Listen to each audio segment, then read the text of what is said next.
Products over talent, products over talent, products over talent.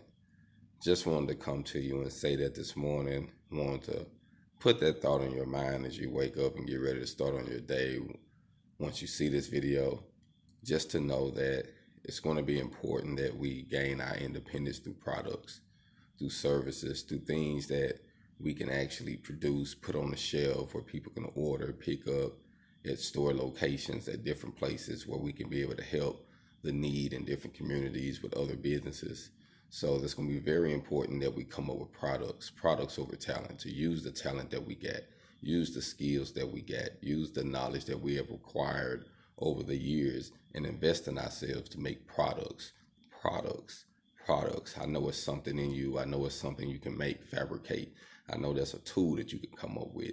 There is something that you can have, that you can offer to the industry, because we all are different individuals, and that means we have a different outlook.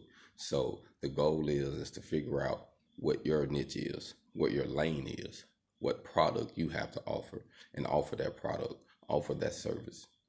HogOn.